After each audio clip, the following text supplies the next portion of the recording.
밀고 당기고 밀고 당기고 퀴즈로 오는 차트쇼 밀당백. 자, 여러분이 보내주신 의견을 모아서 AI가 선정한 순위를 소개해드립니다. 퀴즈도 풀고 정보도 얻는 국내 유일 밀리터리 퀴즈 차트쇼 밀당백 바로 스타트! 오늘도 저에게 밀리터리 지식을 알려주실 차트 가이드 육군 사관학교 군사사학과 심호석 교수님과 함께합니다. 감사합니다. 오늘의 첫 팁. 전쟁사 인물들의 대표적인 핫템이자 짝꿍템 모음집. 전쟁 비플의 짝꿍템. 놓치지 않을 거예요. 놓치지 않을 거예요. 7위부터 공개하도록 하겠습니다.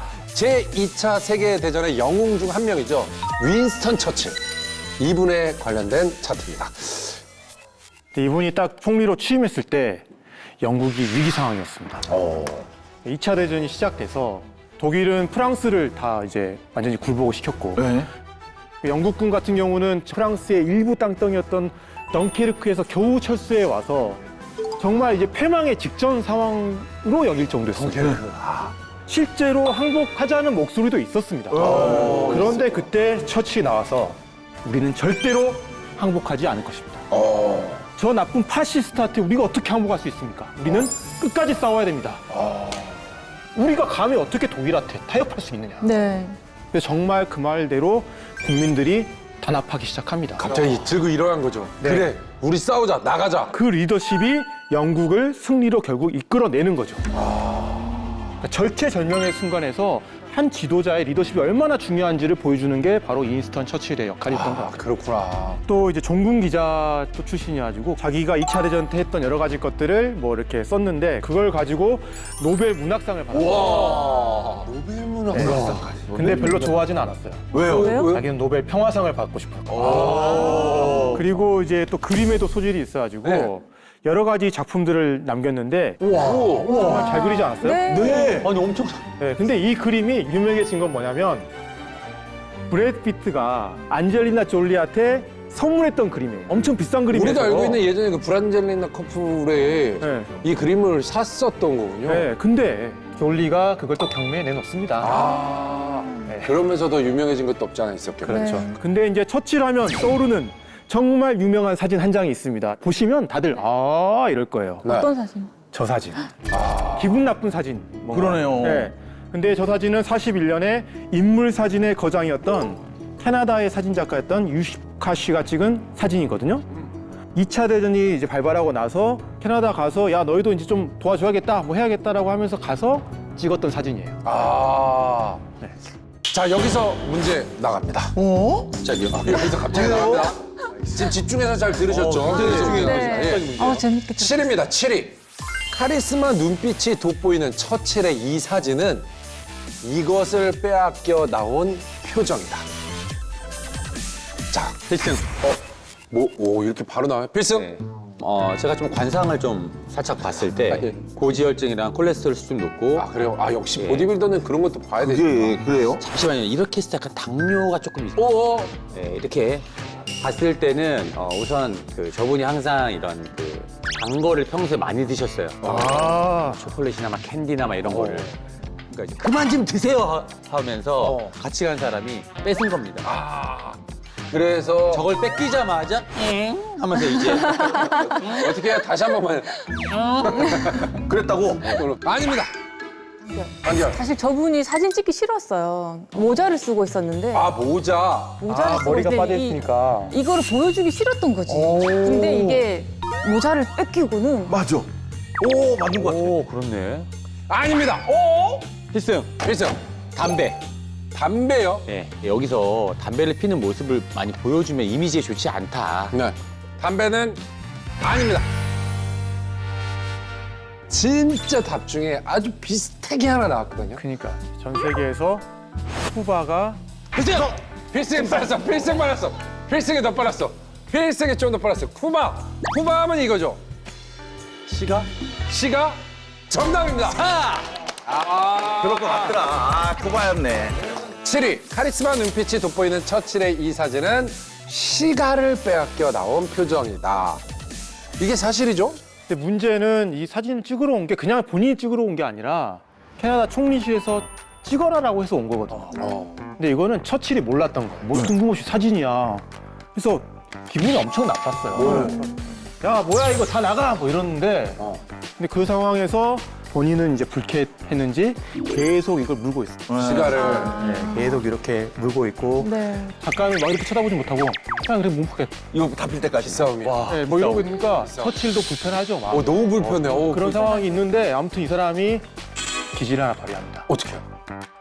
Sir, 잠깐 excuse, 실례하겠습니다. 라고 하면서 뺏었어요.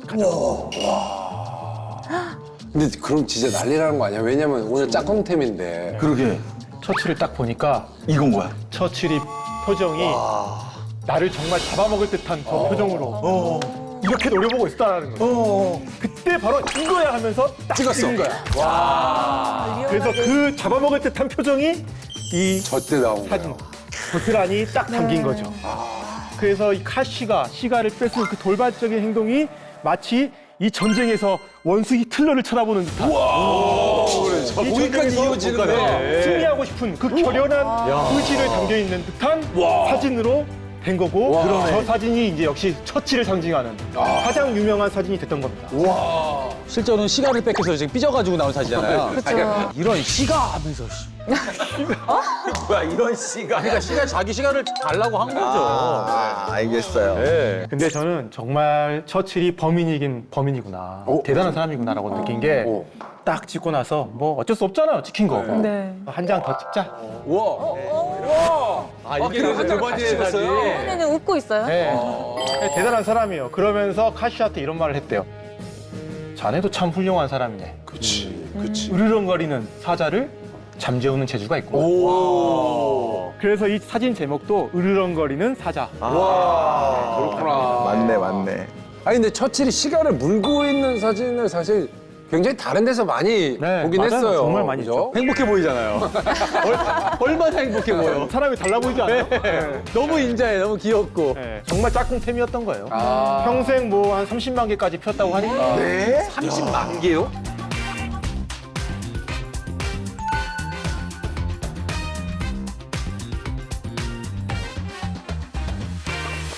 전쟁 피플의 짝꿍템.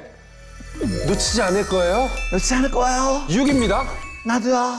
제2차 세계대전 독소 전쟁 당시 소련군의 명장에 대한 차트입니다. 독소 전쟁, 그러니까 독일이 쳐들어오고 나서 소련이 정말 위기에 몰렸거든요. 그런 상황에서 소련에도 영웅이 한 명 등장합니다. 그게 바로 주코프예요.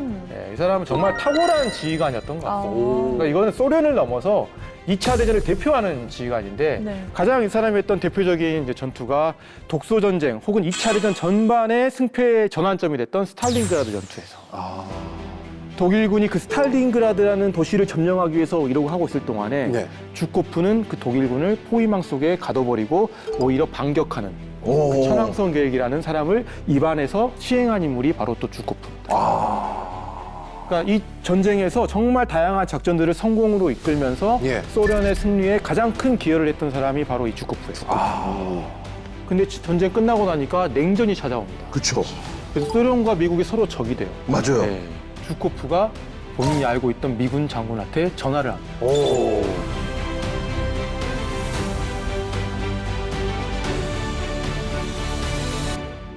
여보시오, 나 주코프요. 어? 장군 나한테 웬일이 우리 지금 저기 전화하면 안 되는데? 아, 그게 아니라 아주 중요한 부탁이 있어.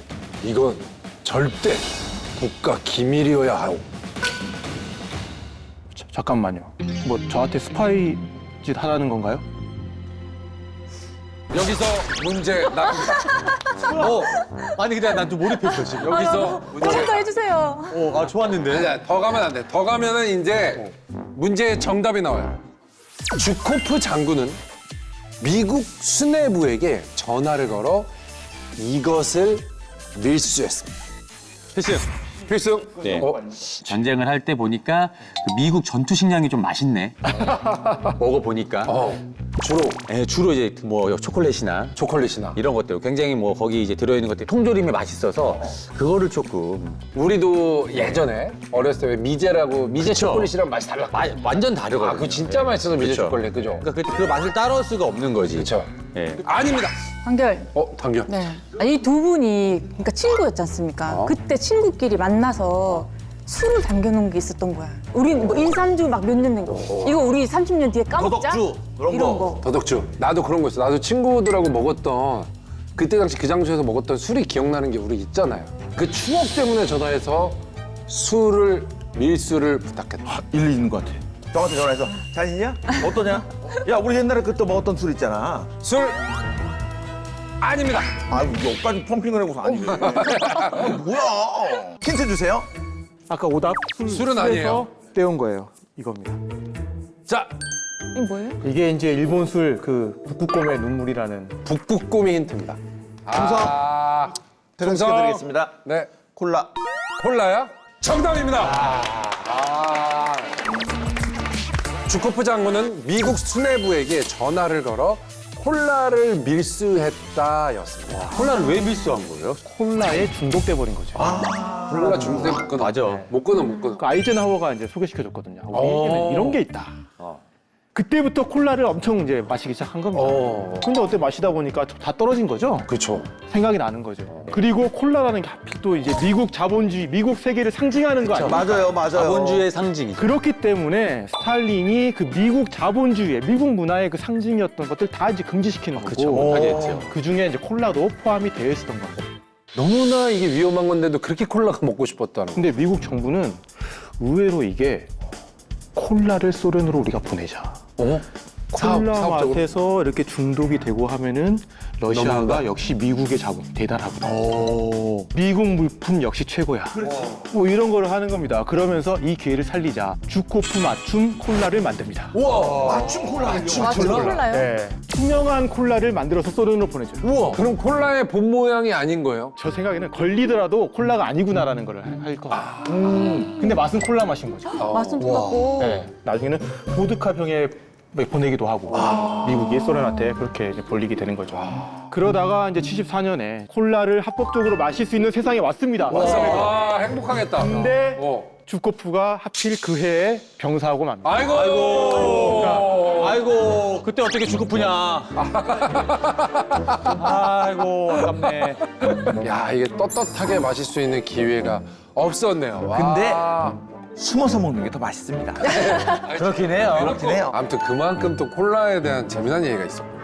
퀴즈로 보는 차트쇼 밀당배 전쟁 피플의 짝꿍템 놓치지 않을 거예요. 5위 공개합니다. 모르는 사람이 없는 셀럽 오브 셀럽이죠. 알렉산더 대왕. 뭐 많이들 아시겠지만 교수님. 근데 이 사람은 그냥 만능캐였습니다. 만능캐. 모든 걸 다 잘했던 것 같아요. 일단은 태어난 것부터 다이아몬드 수저입니다. 왕족으로 태어나가지고 혈통이 고귀하죠. 얼굴까지 잘생겼습니다. 야, 콜라. 원조 꽃미남이었던 거예요. 사람이었구나. 네. 이 사람이 또 스승이 아리스토텔레스예요. 아, 그렇구나. 수제자입니다. 수제자. 아리스토텔레스. 네. 그리고 정말 지휘관으로서는 뭐 말할 것도 없죠. 완전 만능이네요. 너무 그냥 정말 전술의 원칙을 어떻게 보면 그냥 맞는 사람이라고 봐도 됩니다. 아, 진짜요? 천재네, 천재. 네. 그리스를 일단 평정을 하고 그다음에 페르시아까지 점령했어요. 페르시아까지. 그리스가 당시에 페르시아를 점령한다는 상상할 수 없는 거예요. 어마어마하네. 네, 그런 다음에 거기서 만족하지 않고 인더스강, 인도까지 갑니다. 네. 그냥 정말 이 사람은 맞는 캐였다. 자, 이렇게 다 가진 알렉산더 대왕이 중요하게 생각한 건 바로 병사들이라고 하는데요. 여기서 문제 나갑니다. 5위, 알렉산더 대왕은 더위에 지친 병사들을 위해 꿀을 섞은 이것을 먹였습니다. 과연 이것은 무엇이었을까요? 꿀을 섞었어. 더위에 지쳤어. 충성. 중성, 얼음으로 가도록 하겠습니다. 얼음이요? 네. 아니 그렇게 해야 되지 이 더위를 이겨내지 않을까요? 나도 다른 건 좀 고민했었는데. 근데 맞아. 더위에 시원한 거. 더위로 한다 그러면 그렇게 가는 게 맞습니다. 그죠? 그쵸? 건재간 아닙니다. 이런. 아, 노래 힌트 있죠? 노래 힌트. 바람처럼 왔다가 이슬처럼 갈 순 없잖아. 조용필의 킬리만자로 표범이죠. 그렇죠. 예. 필승! 필승! 꿀에다가 약간 그 술을 조금 섞어서. 술을 섞어서. 예. 바람처럼 왔다 이슬이라고 했을 때 거기에 이슬에 좀 꽂혀가지고 뭔가 왜냐하면 우리나라도 예전에 어르신들이 점심에 막걸리 한 잔씩 드시고 나면 네. 오히려 막 올라갑니다. 약간 노동주처럼. 그쵸. 그렇게 먹였다. 네네. 아닙니다. 잠깐만. 나 맞는 것 같은데. 난 맞다고 생각했거든. 괜찮았죠? 나쁘지 않았죠? 힌트 가겠습니다. 알프스, 어. 에베레스트, 후지산, 킬리만자로. 충성. 중성. 눈. 눈. 보통 눈입니까? 아니 뭐 색이 다릅니까? 정확하게 얘기해 주시죠. 정답을. 정답 아시는 분. 필승. 필승. 만년설. 필승. 만년설. 알렉산더 대왕은 더위에 지친 병사를 위해 꿀을 섞은 만년설을 먹였다. 정답입니다. 와. 아니 근데 형이 근데 그냥 이게 달라 이게 형 이게 달라. 완전 다르죠. 이게 이야기를 들어보면요. 지금 솔직히 말하면 눈이 맞아. 눈이 만년설이 네, 눈이 안 보인다, 지금 앞에. 저도 제가 무슨 눈이요라고 얘기할 수밖에 없는 이유를 그렇죠. 지금 이제 들어보시면 딱 나와요. 만년설인 이유. 얘기해 주시죠. 근데 당시엔 냉장고가 없습니다. 여름에도 먹고 싶잖아요. 네. 어떻게 구합니까? 딱 보이는 데가 뭐예요? 만년설인데 꼭대기, 산 꼭대기에 있는 부화를 시켜가지고 가져와서 이제 시원한 동굴에다가 이걸 저장해 시켜놓고 여기다가 뭐 꿀이나 뭐 우유나 지금 개념 따지면 팥빙수랑 저는 팥빙수 약간 같이. 빙수가 돼, 네. 빙수. 근데 알렉산더 저는 괜찮은 사람인 게 혼자만 먹은 건 아니잖아요. 그러니까 맞아. 나나 군인들한테도 병사들한테도. 그러니까. 네. 자, 이렇게 해서 현재 제가 스코어 전재간 1, 마선호 2, 박은하 0입니다. 전쟁 피플의 짝꿍템 4위는 크림 전쟁에 관한 차트입니다. 아, 크림 전쟁 사실 저는 이거 진짜 얘기 많이 들어봤는데 맞아, 이게 시험 문제도 꼭 나왔어요. 근데 네, 근데 그 아이스크림과는 관계는 없는 전쟁입니다. 저희 그렇게 바보는 아니고요. 19세기 이제 중반에 러시아라는 정말 어떻게 보면 잠자고 있던 북극곰이 깨어납니다. 남하 정책이라는 걸 하게 됩니다. 그래서 가장 핵심적인 루트가 지중해로 가야겠다. 지중해로 가려고 보면 이제 흑해라는 곳이 있잖아요, 러시아 밑에. 그 흑해에 바로 이제 크림반도가 있는 겁니다. 크림반도. 거기에 이제 세바스토폴이라는 러시아 항구가 있어요. 근데 여기서만 갈 수 있는 거예요. 네, 그래서 여기서 출발 자체를 거기서만 할 수 그렇죠. 있었던 예, 여기서 흑해를 지나가서 흑해에서 그 좁은 해협을 통과해서 지중해로 갈 수 있는 거. 근데 그 지역은 누가 지금 장악하고 있느냐? 바로 오스만 제국이 장악하고 있어요. 그럼 결국에는 러시아가 뻗어나가려면 누구랑 충돌하게 되겠습니까? 오스만 제국하고 이렇게 충돌을 하게 되겠죠. 근데 러시아가 충돌하는 것을 원치 않았던 또 다른 세력들이 있습니다. 바로 세계의 제국을 건설하고 있는 영국. 이 영국과 함께 보조를 맞추고 있는 프랑스인 겁니다. 대영 예국. 그래서 결국에는 러시아와 오스만 투르크, 영국, 프랑스가 싸운 전쟁이 바로 이 크림 전쟁입니다. 크림 전쟁. 그래서 정말 이거는 어떻게 보면 크림반도에 한정된 그런 전쟁이 아니라 어떻게 보면 이때 세계 판도를 결정짓는 정말 큰 전쟁이었다라는 점에서 전쟁사에서 참 의미가 있는 전쟁인 것 같아요. 고등학교 때 배웠다. 고등학교 때.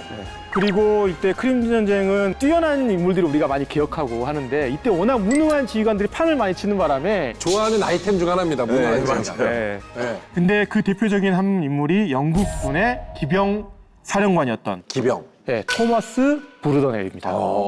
중요하게 생각했던 게 자기의 멋입니다. 그렇죠. 또 멋이 나야죠. 화려한 거. 네. 그래서 나의 부대는 우리는 정예 부대잖아. 내가 이끄는 부대인데 누구보다도 멋있어야 되지 않겠어? 누구보다도 화려해야 되지 않겠어? 자기 사비를 털어가지고 병사들 좋은 옷 입혀줍니다. 그리고 이걸 또 사진 찍어가지고 홍보하는 것도 좋아요. 네. 이걸 보면서 만족하는 거죠. 역시 내 부대는 멋있는 부대야. 그냥 패셔니스타 그러게요. 정도네요. 문제는 제대로 못 싸웠어요. 지휘 능력이 별로 없었어. 몸만 부릴 줄 알고. 네. 이 사람이 이제 본인이 이끄는 700명의 기병대가 있잖아요. 그걸 가지고 한 11,000명 정도가 되는 러시아군 진지로 돌격하라는 지시를 받습니다. 와, 700명으로. 이거는 명령 불복종을 할 정도로 이거 뭔가 상관하고 다시 한번 얘기를 해봐야 되는 거 아니겠습니까? 근데 브루더넬은 아무런 이의를 제기하지 않았어요. 그러니까 무지성으로 이 사람은 그냥 돌격한 거예요. 와, 이게 다 주입식 교육이야. 그래서 당연히 어떻게 되겠습니까? 이건 자살 공격이죠. 그쵸? 그래서 엄청난 피해를 입게 됩니다. 거의 전멸했습니다. 오. 그리고 브루더넬 같은 경우는 본인이 죽었으면 괜찮은데 에이, 설마. 설마. 초반에 또 이 전장을 이탈해버려요. 도망가요? 갔구나. 네. 그러면서 참 진짜 한심한 장군이 돼버렸죠. 아이, 나 진짜. 그 당시 평가에서는 이 사람이 어떻게 보면은 정말 용감한 돌격이었다. 그렇게 포장돼서 전쟁 영웅이 또 됩니다. 그러면서 자기 업적을 또 과장하고 다니는 거예요. 한 수 더 떠가지고. 근데 사람들 또 알 거 아니에요. 살아온 알죠. 사람 무조건 알죠. 그 아들 다 죽인 거 네네. 아니야? 뭐 이렇게 이야기를 하면서 이제 나중에는 그의 무능함이 이제 만천하에 폭로가 됐던 거죠. 여기서 문제 나갑니다. 자, 4위. 크림 전쟁 당시 영국의 브루더넬 장군은 부상병들을 위해 이것을 만들었습니다. 과연 이것은 무엇일까요? 단결 패셔니스타지 않습니까? 패셔니스타. 멋을 좀 굉장히 많이 부리고 그래서 이런 패션에 관한 그 환자분 있잖아요. 왜 다리 수술하면 여기 다 터져 있는 이런 거. 그러니까 대장내시경 할 때 여기만 뚫려 있는 거, 그러니까 여기 여기만 뚫려 있는 거. 맞아요. 이거 되게 치욕스러워. 내 거 찍찍이가 잘 안 붙더라. 그러니까 그거 얼마나 창피했는지. 아, 저는 모르고 반대로 입었어요. 그럴 뻔했어요. 아닙니다. 그런데 그런데. 접근이 봤어요? 방향도 그렇고 너무 좋아. 아, 진짜? 지금 뜨끔뜨끔했어, 나 지금. 오, 야, 오. 아, 눈을 크게 뜨고 멀리 보세요. 지금 여기에 많습니다. 여기에 많습니까? 네. 지금 저희 앉아있는 이 자리에 많습니다. 박은하의 접근이 좋았다니까요? 지금 다 왔어. 필승이 빨랐다. 필승. 부상병들을 위해 안경을 만들었다. 슬리퍼를 만들었다. 아닙니다. 없습니다. 진짜. 정답 없습니다. 힌트 한 번 더 가시죠. 정답은 없습니다. 이거는 네. 반드시 단추가 필요해요. 단추가 필요합니다. 이건 단추가 필요하대요. 맞습니다. 단결. 단추가 있는 가디건? 단추가 다 있네? 다 가디건을 입고 계셔서. 가디건. 정답입니다. 4위 크림 전쟁 당시 영국의 브루더넬 장군은 부상병들을 위해 카디건을 만들었습니다. 단추가 있어야지 카디건이라고 하는 거예요? 단추 없으면 스웨터죠. 아, 그런 건가? 그쵸. 근데 스웨터가 어때요? 보온성이 되게 뛰어나고 좋잖아요. 그쵸. 근데 거기다가 뭘 했냐면 앞을 터버리는 겁니다. 트고 뭘 한 겁니까? 여기다가 단추를 단추를 달았구나. 그러니까 환자가 이걸 입었을 때 따뜻하기도 하고 수술할 때 바로 여기 바로 예. 열어가지고 이렇게 벗기는 게 아니라 옷을 쉽게 벗길 수 있도록 고안했던 옷이 바로 이 카디건인 겁니다. 근데 왜 이게 카디건이냐? 네. 카디건 백작이었어요, 이 사람. 그래서 카디건이야? 네, 카디건 백작이 만든 보온 옷이다. 따뜻하게 해주는 보온 옷이다라고 하면서 그의 그런 행보와 관계없이 그 카디건은 계속 사랑을 받으면서 오늘날 우리도 이렇게 입고 있는 거죠. 그러니까 이게 적성 검사를 잘해야 그러네. 진로를 잘 선택해야 돼. 그냥 디자이너 하지. 디자이너가 됐고 얼마나 만약에 진짜 유명해졌겠어. 뭐 의상 디자이너에서 카디건을 만들고 막 이랬으면 이분은 정말 최고였을 텐데. 세계적으로 아, 유명했겠죠. 한편으로는 최악의 지휘관이었습니다. 자, 좋습니다. 전쟁 피플의 짝꿍템 이것도 모르는 사람이 없는 주제. 몽골 제국에 관한 차트입니다. 네, 징기스칸은 정말 어떻게 보면 몽골 제국의 위대한 사람이죠. 나 이분의 일대기를 좀 알고 싶어. 너무 대단한 사람이다. 태무진이라는 원래 사람이죠. 태무진은 지금 인류의 역사상 가장 큰 제국을 만들었던 게 그렇죠. 징기스칸. 네, 징기스칸이죠. 그렇죠. 네. 그렇죠. 근데 이게 어떻게 가능했을까? 몽고 말이라는 게 이제 서양 말과는 다르게 마라톤을 잘하는 말이에요. 작고 지구력이 좋은 말들이에요. 그러니까 징기스칸이 이끄는 몽골군은 태어나서부터 이런 말을 탄 너무나 익숙한 사람인데 가령 원정을 떠날 때는 말 한 마리만 이렇게 타고 가는 게 아니라 여러 말들을 묶어가지고 한 5마리 정도 이렇게 묶어서 계속 교대를 타면서 기동력을 계속 유지를 해서 갑니다. 그러면서 뭐 전투를 할 때도 한 번 치고 돌아가지고 다시 빠지고 계속 이렇게 순환하면서 공격을 하면서 공격 기세를 계속 가지고 가니까 기존의 어떤 싸우는 방식과 비교했을 때 너무 속도가 빠른 거예요. 그렇지. 맞아요. 한 3일 뒤에나 오겠지라고 했는데 왔어. 한 3시간 지나니까 이미 와버렸어. 뭐 이런 느낌인 거예요. 그러니까 이거는 제가 봤을 때 가장 포인트는 역시나 기동력이었다. 그래, 맞아. 그래서 징기스칸의 군대가 하루에 길게 갈 때는 한 200km까지 갔었어요. 와. 지금도 사실 일반 전쟁에서 군대가 그렇게 못 가요. 그렇게 200km 어떻게 가? 이거는 불가능해요. 어떤 군대도 그렇게 가는 군대가 없습니다. 자, 여기서 문제 드립니다. 징기스칸 군대의 투구는 이것의 시초가 되었다입니다. 이것의 시초. 이걸로 인해서 그게 만들어졌다는 거잖아요. 맞습니다. 그잖아요. 충성. 중성. 투구는 냄비의 시초가 되었다. 그냥 우리가 뭐 밥을 먹을 때 뭐 이렇게 할 수 있는 그런 냄비? 그렇죠. 뭐 끓이고 그런 거 할 때 있는 냄비인데 여기 어떤 손잡이 냄비입니까? 있고 뭐 어떤 냄비였으면 좋겠어요? 뭐 인덕션이 되는 거였으면 좋겠어요? 아니 집에 인덕션 써요? 양고기 이렇게 하는 맛있겠다. 양고기 양꼬치야? 전골 냄비. 아니야. 전골 냄비 뭐 야는 그런 냄비? 쪽에 그 냄비가 맞지 않을까요? 냄비의 시초가 되었다? 아닙니다. 힌트 하나 드릴게요. 네. 힌트요? 네, 좋습니다. 찰랑찰랑 찰랑대네. 자, 잔에 담긴 할 때 잔. 술잔이 됐어. 중성. 중성. 샤브샤브. 샤브샤브요? 징기스칸 군대의 투구는 샤브샤브의 시초가 됐다. 왜 샤브샤브라고 냄비? 생각합니까?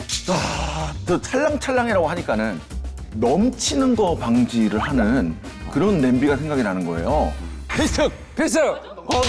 허거. 네. 허거, 우리가 알고 있는 허거 그 그릇. 이제 주워 먹으려고 하니까 허거밖에 생각이 안 나. 그러면 백탕이야, 홍탕이야. 제가 봤을 때 반반이에요. 반반이 물결 무늬로 돼 있잖아요. 이렇게 돼 있잖아요. 지금 두 분 중에 정답이 있습니다. 오! 샤브샤브냐 허거냐? 정답은 샤브샤브! 아 진짜? 샤브샤브. 그래요? 징기스칸 군대의 투구는 샤브샤브의 시초가 되었습니다. 근데 샤브샤브가 그러니까 샤브샤브가 찰랑찰랑 이런 의태어, 그러니까 의태어잖아요. 이게 예. 어원이 됐다고 해요. 그렇구나. 원래 군대가 기동력이 늦어지는 거는 보급 때문에 그렇습니다.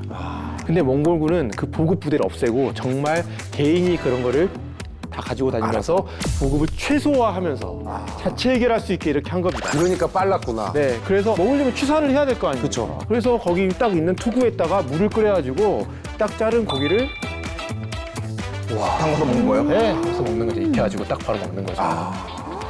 그게 이제 이 조리법이 나중에 또 몽골이 원나라가 일본도 쳐들어가고 하잖아요. 그쵸, 그런 맞죠. 과정 중에 어쨌든 일본의 전례가 돼서 그게 샤브샤브의 유래가 됐다라는 그런 썰이 있는 거죠. 재밌다. 전쟁이 낳은 음식이네요, 샤브샤브가. 네. 그 외에도 또 이렇게 유래가 된 것들이 좀 있습니까? 튀르키예, 터키 하면은 딱 뭐가 생각나십니까? 케밥. 케밥. 케밥. 네. 케밥. 케밥은 이제 병사들이 딱 그 칼에다가 딱 검을 딱 꽂아가지고 그래서 돌려가면서 하나씩 빼서 이제 냠냠하는 걸로. 나는 그 케밥 보면서 와 진짜 똑똑하다. 이거 이렇게 굽게 펴르겠다 했는데 그게 진짜 말 그대로 그냥 칼에다가 딱 그렇죠. 해갖고 한 네. 거구나. 야 어떻게 보면 진짜 전쟁은 정말 인류에게 아픔도 주고 발명품도 주고 음식도 줍니다. 음식까지 줘요. 와, 참 많은 걸 안겨준다는 걸 다시 한번 알게 됩니다. 자 이제 2위 갑니다. 역사상 최악의 독재자 하면 떠오르는 인물 히틀러에 관한 차트입니다. 의도를 가지고 학살했다라는 게 문제인 겁니다. 학살을. 맞아요. 맞아요. 유대인을 그렇게 완전히 없애버리겠다고 했던 게 우리가 알고 있는 홀로코스트입니다. 뭐 슬라브족이나 집시나 뭐 이런 또 장애인들 이런 사람들을 캠프로 보내가지고 거기서 또 효율적으로 죽이기 위해서 또 가스를 이용해서 그러니까요. 이런 시대의 학살자였죠.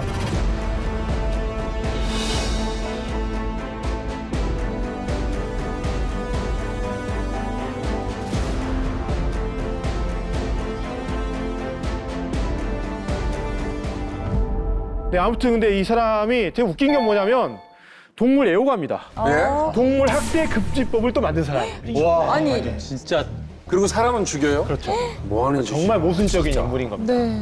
그러면서 결국 자멸해버렸잖아요. 예. 자살했잖아요. 네네. 자기 애인과 함께. 뭐 그런 무책임한 사람이 어디 있습니까? 여기서 문제 드리겠습니다. 2위 히틀러는 장병들에게 술과 담배를 금하고 이것을 먹으라고 지시했습니다. 과연 이것은 무엇일까요? 중성? 중성? 오메가3? 오메가3요? 왜죠? 건강하기 위해서 건강하게 물고기나 기름을 해서 꼭 챙겨 먹어야 되는 거 아닙니까? 굉장히 중요하죠. 아닙니다. 아니겠죠? 근데 장병들에게도 정말 말도 안 되는 명령이었다라고 사람들은 생각을 했습니다. 저 말도 안 돼. 말도 안 그게 과연 되는 걸 먹으라고. 말도 안 되는 거였어. 장국영, 이미연, 페리, 아이유. 아, 많이 드렸습니다. 중성. 중성. 끝내겠습니다. 네. 초콜릿입니다. 무슨 힌트였어요? 장국영, 이미연, 아이유, 해리에서요? 초콜릿 광고를 다 찍었습니다. 아, 그래요? 네. 초콜릿. 정답입니다. 야, 초콜릿이 맞았습니다. 2위, 히틀러는 장병들에게 술과 담배를 금하고 초콜릿을 먹으라고 지시를 했습니다. 히틀러는 일단 되게 식습관이 특이해요. 본인이 채식주의자였어요. 술과 담배도 일절 안 했던 사람이에요. 그러니까 그걸 병사들한테 똑같이 강요했는지도 모르겠어요. 몸에 좋은 거 해야 된다, 뭐 이런 식으로. 근데 웃긴 거는 이 사람은 어떤 그 가정부의 증언에 따르면 미친 듯이 달달한 걸 먹었대요. 방금만. 네, 초콜릿부터 시작해서 그 크림 들어간 빵부터 해가지고 하루에 많게는 1kg 정도를 먹었대요. 그러니까 사실 초콜릿이 분명 먹으면 또 이도 썩고 맞아요. 그러니까 이 건강에 분명히 문제가 있을 수밖에 없잖아요. 그렇죠. 사실. 너무 그걸 예. 좋아하니까. 그래서 예. 실제로 히틀러의 치아 건강은 정말 최악이었다. 그래요? 그렇게 이야기를 하더라고요. 그래서 특히 이제 구취가 되게 심했다. 뭐 이런 이야기가 있었던 것 같습니다. 네. 초콜릿을 좋아하는 히틀러가 이걸 전쟁에 활용했다는 이야기는 또 뭐죠? 초카콜라라는 초카콜라. 라는 제품입니다. 이게 초콜릿, 카페인, 콜라예요. 이게 초콜릿을 군수품으로 만들었어요. 그러니까 이게 그 정말 이 고강도의 카페인이 들어가 있다 보니까 처음에는 아무래도 더 집중이 필요한 사람, 각성이 필요한 사람, 눈을 크게 떠야 되는 사람, 전차 운전병, 전차들. 아니면 파일럿. 그러니까 결국에는 점점 이제 특수부대나 일반 보병에게도 지급이 되면서 정말 보편적으로 독일군에서 이제 필요한 그런 물품이 됐던 거고 전쟁 끝나고 나서도 계속 독일에서는 이걸 판매할 정도로 어떻게 보면 독일인이 좋아하는 그런 제품이 됐던 거죠. 아, 그렇군요. 와. 전쟁 피플의 짝꿍템 놓치지 않을 거예요. 않을 거예요. 자, 1위는 정말 유명한 명장이죠. 6.25 전쟁 영웅 메가더 장군에 관한 차트입니다. 미국의 엘리트 집안이에요. 아버지도 뭐 필리핀 총독했던 사람이고 그리고 할아버지도 위스콘신주의 주지사. 그러니까 문무를 겸비한 이 집안에 네. 총망받는 어떤 자제였던 거고 미 육사도 1등으로 졸업했고요. 와. 그 다음에 1차 대전에 참전을 해서 또 본인이 전공을 세우고 싶어가지고 또 전방에서 자원해서 또 열심히 또 싸워요. 그러면서 초고속 승진을 해가지고 38살에 준장이 되는데 이게 38살 당시 잘 미국 기준에서 엄청난 빠른 진급입니다. 네. 그렇죠. 그리고 1차 대전 끝나고 나서 50세 육군 참모총장이 되는데 거의 최연소 참모총장입니다. 메가더가. 그래서 이제 메가더가 퇴역을 해요. 나이가 다 돼가지고. 그런데 2차 대전 직전에 또 어떻게 보면 미국이 이제 장군들이 필요한 시기가 됐거든요. 그래서 메가더를 또 불러냅니다. 이 사람이 2차 대전 직전에 어디로 가냐면 필리핀으로 가요. 그래서 필리핀에서 거의 총독 역할을 하면서 아버지가 했던. 미 극동군 사령관이 됩니다. 그러다가 일본이 태평양 전쟁이 또 일어나거든요. 네. 메가더가 태평양 전쟁에서는 미국의 또 지상 육군 사령관 혹은 뭐 남서 태평양 지역군 사령관으로서 미국이 일본을 물리치는데 가장 큰 공을 세운 인물입니다. 그리고 딱 일본을 점령하고는 일본에 들어가서 일본 왕한테 항복을 딱 받고 사진을 그러니까. 딱 같이 치면서 일본 맞아. 왕은 신이 아니야. 맞아. 나보다 키가 훨씬 작은 사람이네 이걸 딱 보여주면서 맞아. 실적인 일본의 총독이 또 돼요. 미국 자존심을 완전히 보여주는 미국의 어떤 그걸 상징하는 장군인 거죠, 이 사람. 네. 게다가 6.25까지 성공력으로 이끌었고 훈장도 받을 수 있는 훈장은 다 받았어요. 야, 진짜요? 군인으로서 완전히 꼭대기까지 진짜 다 올라갔네요. 네. 사실 메가더 장군 하면 우리가 딱 생각나는 건 선글라스. 그리고 파이프 담배. 그렇죠, 딱 콩을 물어야 이 맞아요. 메가더 장군의 느낌이 나거든요. 네네네. 이게 또 일화가 있다고 해요. 처음에 이제 메가더는 수제품으로 된 고급 타이프 담배를 이렇게 하다가 필리핀에서 사진 찍을 일이 딱 생겼어요. 네. 그런데 안 가져온 거예요. 네. 그러니까 본인이 어떻게 했습니까? 급한 대로 저렴한 옥수수 파이프 담배를 물고 사진을 찍게 됩니다. 네. 딱 그 사진이 공개된 사람들이 어때요? 그 고급 파이프 담배가 아니라 저런 저가에 저가의 옥수수 그걸로 만든 네. 담배를 피네? 아, 저분은 된 사람이다. 사람이다. 오히려 이미지가. 훌륭하다. 네, 그러니까 본인도 나의 이 털털하고 숙박한 나의 이런 모습 마음에 들었는지 그 뒤로는 계속 이 옥수수만 피시는구나. 파이프 담배를 피웠다고 해요. 야, 민감하시네요. 또 그런 쪽은. 그런 네. 거에 정말 그런 거를 이용할 줄도 알았고 와. 그런 거에 민감했던 분이었어요, 되게. 예. 여기서 문제 나갑니다. 자, 1위. 메가더 장군의 상징인 이 모자는 사실 이것이다. 와, 이게 뭐지? 저게? 결국 메가더 장군이 이제 유엔군 사령관.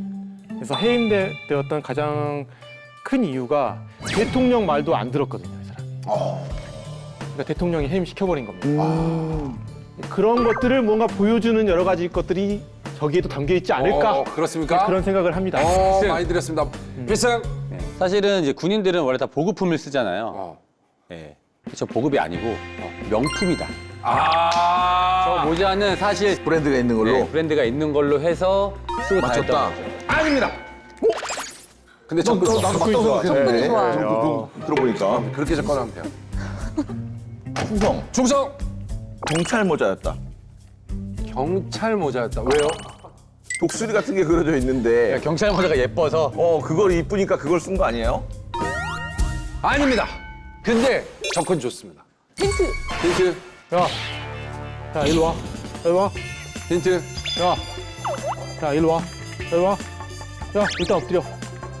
이놈 새끼, 이놈의 자식이 머리에 피도 안 마른 놈이 너 지금 있나? 야, 교수님의 연기가 지금 되게 좋았어요. 완전 리얼. 갑자기 깜짝 놀랐어요. 충성. 충성. 아버지 모자였다? 아버지 뭐 하시노? 아버지 모자입니다. 아닙니다. 아, 이거 하면 이제 무조건 될 것 같은데요. 자, 갑니다. 네. 귀 밑 3cm, 무릎 아래 3cm. 충성. 복장 불량. 복장 불량. 복장 불량. 복장 불량. 복장 불량. 복장 불량. 복장 불량. 정답입니다. 뭐야? 정답입니다. 뭐야? 야, 정답입니다. 야. 야, 복장 불량이 답이네. 메가더 장군의 상징. 이걸 어떻게 맞춰요? 사실 복장 불량이다. 실제로 저 모자는 미군이 1차 대전에 참전했을 때부터 썼던 미 육군의 장교들의 정식 모자입니다. 차이가 뭐냐면 쭈글쭈글해, 저기. 저 올리는 뭐가 들어있습니까? 맞아. 저기에? 저기 이렇게 링이 딱딱하게 들어있어요. 있어요. 링이 들어가서 동그란 딱 원형을 세워야죠. 유지를 해줘야 네, 됩니다, 각이. 각을. 근데 메가더가 고의로 구겨가지고 이렇게 쓴 거예요. 저게 일단 여기서 첫 번째 복장 불량인 겁니다. 그렇죠. 그러니까 학교 다닐 때 바지나 치마 같은 거 막 줄여 입고 다니는 거랑 비슷한 거잖아요. 그럼요. 예. 그 엘리트 군이라는 그 어떤 명성 여기에 좀 걸맞지 않게 상습적으로 복장 위반을 하고 다녔어요. 그러니까 군복 같은 경우도 전투복도 규정된 어떤 그런 전투복과 전혀 다르게 본인의 어떤 스타일로 수선을 하거나 혹은 이제 맞춤 전투복 혹은 맞춤 군복을 입고 다녔었는데 지금 딱 봐도 저기서 메가더 장군이 어디 있습니까? 누가 봐도 가운데 갔죠? 혼자만 땀복장 입고 있잖아요. 1차 세계대전 당시입니다. 네 맞습니다. 흑백 사진이지만 누가 봐도 확 다르다는 게 딱 느껴요. 그리고 앞을 안 봐요. 저 모자층이 다르잖아요. 모자책은 뭐야? 왜 저러죠? 저걸 뺀 거죠 링을 지금. 네. 그 당시부터. 네. 그러니까 메가더의 복장이 잠시 단정했던 시기가 있어요. 그게 바로 본인이 미 육군의 최고 자리에 올랐을 때, 참모총장이었을 때. 참모총장 시절에 이게 단정한 사진이라고요? 근데 이렇게 삐딱하게 보이죠? 약간 벌써부터? 모자가 이렇게 모자가 삐딱한 약간 모자가. 재밌는 거는 그 모자를 태평양 전쟁을 거치고 6.25 전쟁 때까지 끝까지 이 모자를 쓰고 갔다. 이거 저는 대단하다고 생각합니다. 오히려. 야, 전장을 누비고 다니면서 이제 그 흘린 땀 냄새 났겠죠.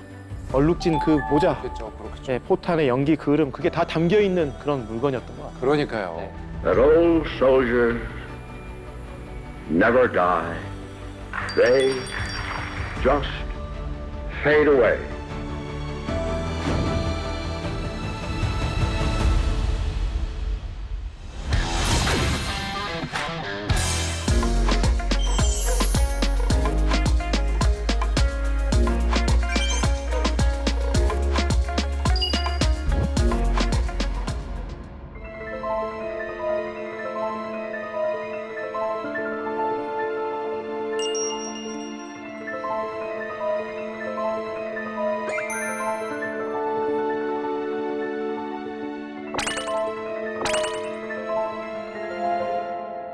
저는 밀리터리 전문으로 하는 카페를 운영하고 있는 신기수라고 합니다.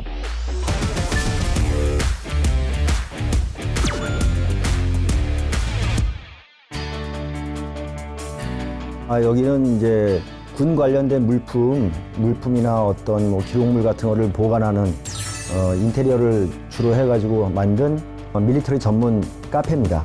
주로 이거는 저희 지인들이나 아니면 손님들 기증품으로 이루어져 있고요. 초기에는 이렇게 많지 않았는데 점점 이제 좀 세월이 쌓여가면서 기증품들이 이제 많이 들어오면서 이렇게 공간을 다 이렇게 하나씩 채워가고 있습니다.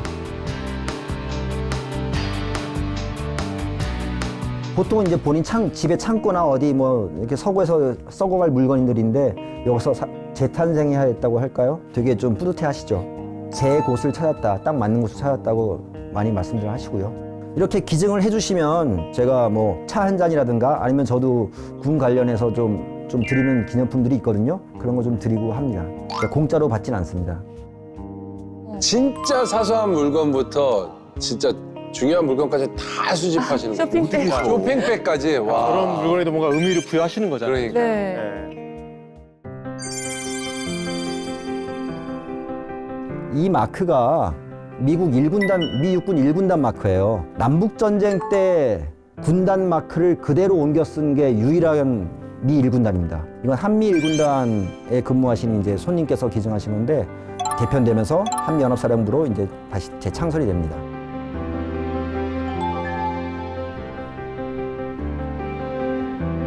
저희 기증품 중에 가장 오래된 기증품인데요. 저희 단골분 중에서 이제 독일계 미국인 여성분이 계세요. 이제 그분이 자기 외할아버지, 1차 대전 당시에 독일 제국 해군에 이제 참전하면서 그 외할아버지 아버지께 쓴 엽서.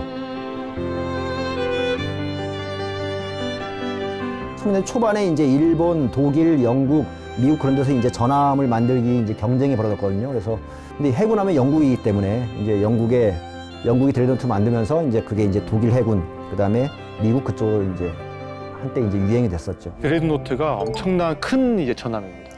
거포를 싣기 위해서 배수량이 17,000톤. 엄청 크군요. 네. 유틀란트 해전인데 1차 대전에서 가장 큰 해전이었어요. 거기가요. 저게 이제 덴마크 유틀란트 근처에 있는 북해 위에서 영국 해군하고 독일 해군이 맞붙었는데 둘 다 저 어마어마한 드레드노트급들을 다 가지고 온 거예요. 근데 저때 이제 독일이 뭐 이겼다고 이야기를 하지만 독일 전함들이 많이 사라졌거든요. 영국은 더 남아 있었고 예. 그러니까 독일은 저거 끝나고 나서는 이제 잠수함으로밖에 영국을 상대할 수 없는 이제 그런 상황이 돼버린 거예요. 우리나라의 운명이 진짜 벼랑에 있을 때 그때 우리나라를 구하신 전투 영웅이시죠. 이거는 백선엽 장군님께 제가 이제 가서 그때 당시에 어떻게 생활하셨고 어떻게 싸웠고 어떻게 우리 역사가 흘러간지 그걸 제가 되게 호기심이 많아서 한번 찾아뵙고 궁금한 좀 여쭤보고 그렇게 좀 했습니다.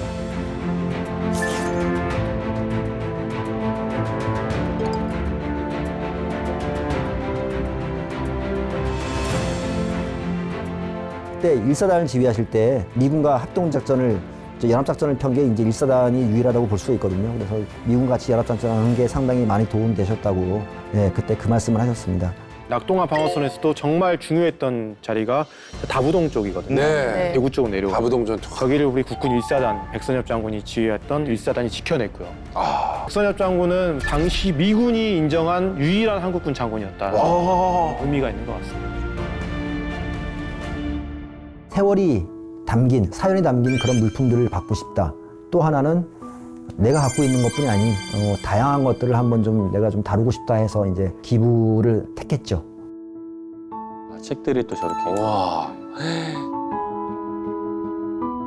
여기는 서가예요.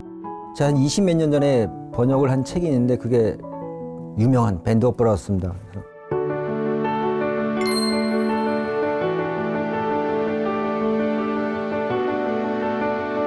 HBO에서 밴드 오브 브라더스를 제작한다라고 하던 시기였기 때문에 이게 원서가 있다고 그때 얘기를 들어가지고 그 원서를 사가지고 번역을 했죠. 2004년 그때가 이제 노르망디 상륙작전 60주년이었어요. 그때 회사에서 내주든 말든 나는 어떻게든 가겠다 해가지고 그때 한 4박 5일 정도 휴가를 내서 이제 노르망디 60주년 행사를 구경을 다녀왔습니다. 그때 까랭땅이라는 지역에서 밴드 오브 브라더스 실제 주인공들을 만났어요. 쉬프트 파워스라는 분입니다. 제가 쓴 밴드 오브 브라더스 거기에 사인을 받고 같이 사진도 찍고 그렇게 했는데 이제 사진 카메라는 프랑스 현지에서 잊어버리고 그 사인 받은 책은 이사를 몇 번 하니까 분실했어요. 그래서 증거는 없습니다. 그런데 만났습니다. 실제로 만났다고요? 야. 성덕. 야, 진짜 성덕. 네.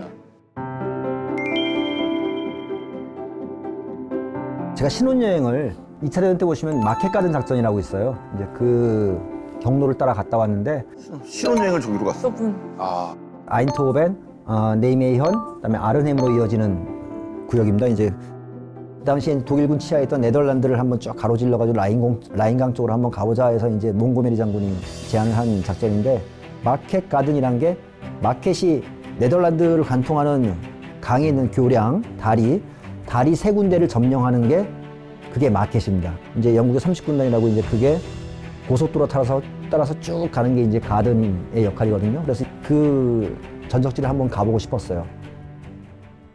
그래서 신혼여행 때 집사람한테 가자 그랬더니 다행히 따라가더라고요. 그 현장을 직접 볼 수 있어서 상당히 좀 많은 느낌들이 다가옵니다. 전적지를 이렇게 함께 닿았다는 거 아니에요?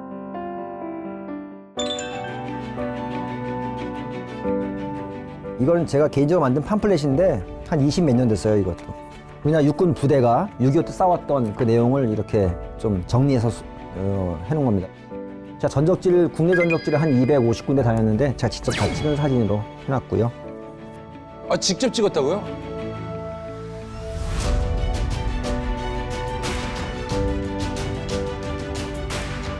근데 가보니까 너무 관리가 엉망인 거예요.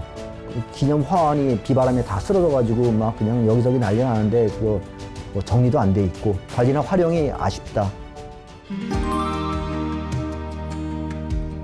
일단 저희 집안에 좀 군 출신이 많으세요. 예, 저희 아버지도 그랬고 저희 뭐 사촌들까지 범위를 넓히면 직업군인 출신이 한 6분 되거든요. 그중에 한 4분 정도가 참전하셨고 6.25하고 월남. 어렸을 때부터 군인 많이 이렇게 접촉이 있어 왔기 때문에 자연스럽게 이렇게 군 관련돼서 좀 이렇게 녹아났습니다. 그쪽에. 아, 아버지의 유품이에요? 이게 이제 아버지 이제 유품 중에 하나고요. 지프라이터 우리나라의 군 기념품 중에 요즘은 코인이 위주인데 예전에 지프라이터가 되게 유행이었어요. 그래서 이제 그 시절 모아놓은 것들이고 100개가 조금 넘습니다. 근데 이제 지휘관이 부대 방문자라든가 아니면 포상 관련해서 이제 기념품 같은 걸 줄 때 지휘관 이름을 써가지고 부대 마크하고 별 성판까지 해서 이제 이렇게 주는 게 좀 예전엔 유행이었죠. 멋있다. 멋있다, 저. 이야, 엄청난데? 멋있다. 전 병으로 특전사에 근무를 했고요. 아버지께서 이제 제가 대학 들어가서 하도 이제 하라는 공부는 안 하고 술만 먹고 이제 놀러 다니니까 3군단에 특공연대로 보내겠다. 거기 이제 가리산 특공이라고 3군단 특공연대 있거든요. 그럴 바에 공수부대 가겠다. 예. 그래서 이제 특전사로 이제 가게 됐습니다.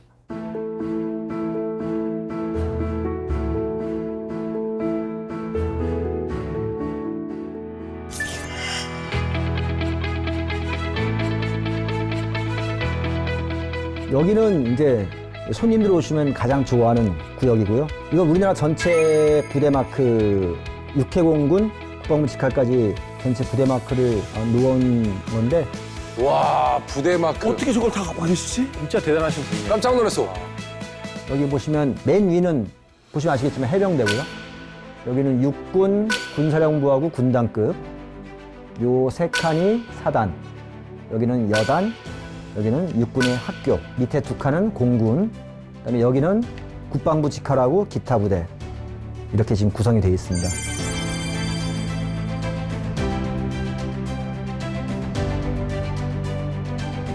여기 백두산 부대. 하도 뭐 작업을 많이 해서 백두삽부대라고도 부르고 하고 근데 이렇게 산이 7자 모양 3개잖아요. 7, 3에 21. 그래서 21사단. 아, 우와. 요 비슷한 개념이 12사단 을지부대. 이각형별이 두 개예요. 그래서 6 곱하기 2, 12. 12사단. 네, 이렇게 된 거고요. 요건 15사단 승리부대인데 요거는 15야 밝은 달 해서 달 모양. 네, 저기 훈련병 나왔어요. 3사단 같은 경우는 예하의 18년대가 예전에 이제 백골이 될지언정 이거는 난 맞서 싸우겠다 같은 그런 정신으로 18년대를 구성했거든요. 근데 그 18년대가 백골사단 3사단으로 편입되면서 백골 마크를 넣었죠. 22사 요거는 뇌종부대였어요. 예전에는 뭐 뇌종마장령 종천녀 그래가지고 이름을 바꿨어요. 율곡부대로. 근데 왜 율곡부대일까? 율곡22 그래서 22사. 아, 그렇게 불렸구나. 재밌네, 저렇게 부르는 얘기가. 그러게요. 26사 불무리 부대인데 해와 달 표현이거든요. 근데 보통 이제 이거는 피고름멍 뭐 그렇게 부른다고도 해요. 저런 거 이런 걸 지금 다 어떻게 하시는 거예요? 육군 제일 군수 지원 그게 이제 황소. 이게 옛날 마크, 이게 현재 마크. 황소부대 나야 1군 지사. 육군 제상경비단이 있을까요? 재상경비단 마크.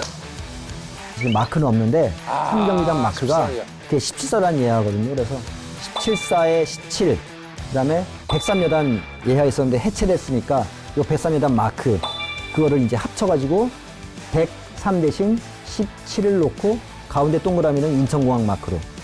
예, 그게 이제 삼경비단 마크입니다. 백삼이다. 승! 승! 나 저 마크였어요, 백삼이다. 아 그래요? 저 중간에 있는 마크였어요, 나는. 마크는 하나 일종의 자부심 같아요. 내가 여기서 근무했고 그다음에 우리 선배들이 어떻게 이 역사를 이뤘고 그런 어떤 자부심 같아가지고 이게 저는 어떤 상징무이라는 게 되게 큰 역할을 한다고 봅니다. 그래서 이거를 되게 제가 소중히 좀 생각을 하고 있어요. 이건 제가 쓴 책인데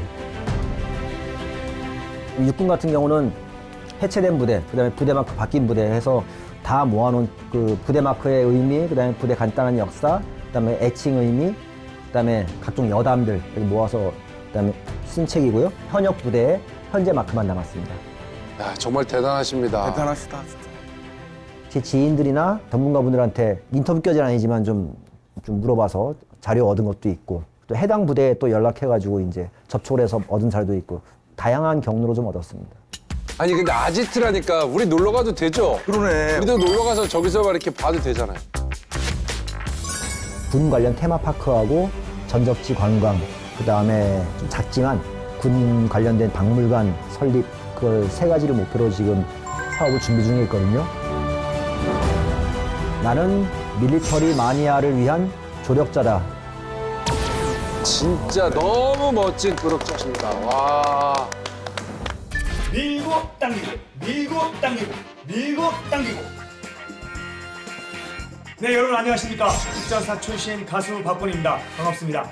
밀리터리 차트쇼 밀당배 앞으로도 많이 사랑해 주시고요. 더불어서 박군도 많이 사랑해 주시길 바라겠습니다.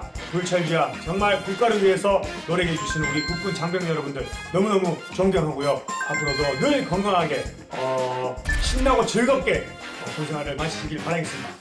차렷! 국군 장병 여러분들께 대하여 통해 밀당배